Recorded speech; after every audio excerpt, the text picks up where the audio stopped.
দর্শক আসসালামু আলাইকুম, আমি শহীদুল ইসলাম সজল আমার ক্রিকটক চ্যানেলের পক্ষ থেকে সবাইকে স্বাগত জানাচ্ছি। যে যেখান থেকে আমার এই ভিডিওটা দেখতেছেন সবাইকে আন্তরিক শুভেচ্ছা এবং অভিনন্দন। একটা ভিডিওতে আমি বলেছিলাম বৈভব সূর্যবংশী হতে পারেন পরবর্তী সচিন টেন্ডুলকার, পরবর্তী বিরাট কোহলি হতে পারেন। তার ক্যারিয়ারটা সবেমাত্র শুরু। প্রথমেই মাত্র ১৩ বছর বয়সে সে কিন্তু অলরেডি কোটিপতি হয়ে গেছেন। ১৩ বছর বয়সে প্রায় ১.৫ কোটি টাকার মালিক হয়ে গেছেন এই বৈভব সূর্যবংশী। আপনার বিহারের সমস্তিপুর জেলার মতিপুর গ্রামের মোস্ট প্রবাবলি। তার বাবার নাম হচ্ছে সঞ্জীব সূর্যবংশী।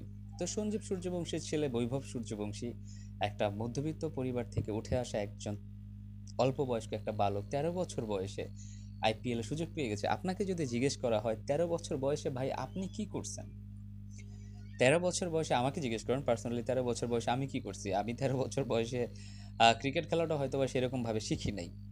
খেলতাম, ক্রিকেটই খেলতাম, ক্রিকেটটাই বেশি খেলতাম, সব খেলাই খেলতাম।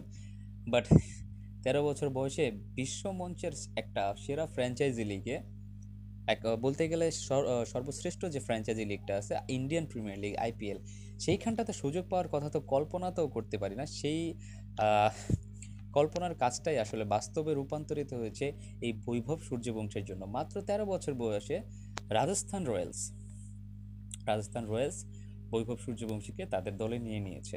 এখন তাকে খেলাবে কি খেলাবে না সেটা একান্তই তাদের ব্যক্তিগত ব্যাপার। বাট আমার কাছে যখন নিলামটা শুরু হয়েছে আমার কাছে সবসময় এটা মনে হয়েছে যে বৈভব সূর্যবংশীর নামটা কেন ডাকা হচ্ছে না। তাছাড়া ডাকা হলেও বৈভব সূর্যবংশীর দিকে কে সবার আগে এগিয়ে যাবে।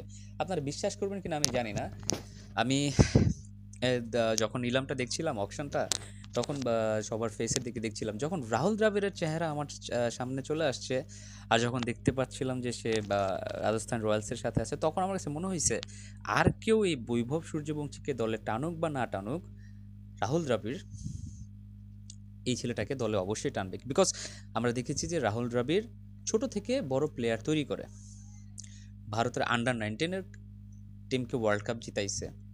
সেই আন্ডার ১৯ প্লেয়ারগুলোকে কীভাবে গড়তে হয়, তাদেরকে গড়ে কীভাবে ইন্টারন্যাশনাল টিমে নিয়ে আসতে হয় সেটা রাহুল দ্রাবিড় বেশ ভালো করে জানেন। তো আমার কাছে যেটা মনে হয়েছে যে সেই দৃষ্টিকোণ থেকেই রাহুল দ্রাবিড় আপনার বৈভব সূর্যবংশীকে দলে টেনেছেন। এখন দেখার বিষয় হচ্ছে রাহুল দ্রাবিড়ের একনিষ্ঠ ছাত্র হয়ে এত বেশি কাছাকাছি থেকে এই বৈভব সূর্যবংশী নিজেকে কোথায় নিয়ে যাবেন সেটা হচ্ছে দেখার বিষয়। জানি না তাকে মাঠে নামাবে কিনা রাজস্থান রয়্যালস, মোস্ট প্রবাবলি একটা দুইটা ম্যাচে নামাইতেও পারে। আর যদি পুরো সিজনই তাকে খেলায় তাহলে সেটা হবে অনেক বেশি চমকের বিষয়, অনেক বেশি আশ্চর্যের বিষয়। তবে দিন শেষে অবশ্যই বৈভব সূর্যবংশীর জন্য ভালো শুভকামনা থাকবে যে অবশ্যই তিনি আইপিএলে ভালো খেলবেন, তিনি তার নামের প্রতি সুবিচার করবেন। হয়তো বা ভারত বৈভব সূর্যবংশীর রূপে পেয়েও যেতে পারে আর একটা নেক্সট সচিন কিংবা নেক্সট বিরাট কোহলি। দর্শক আপনাদের কি মনে হয়? সেটা যাই মনে হয় না কেন সেটা আমার ভিডিওর এই কমেন্ট সেকশনে কমেন্টস করে জানিয়ে দিবেন। সবাই ভালো থাকবেন, সুস্থ থাকবেন। আসসালামু আলাইকুম।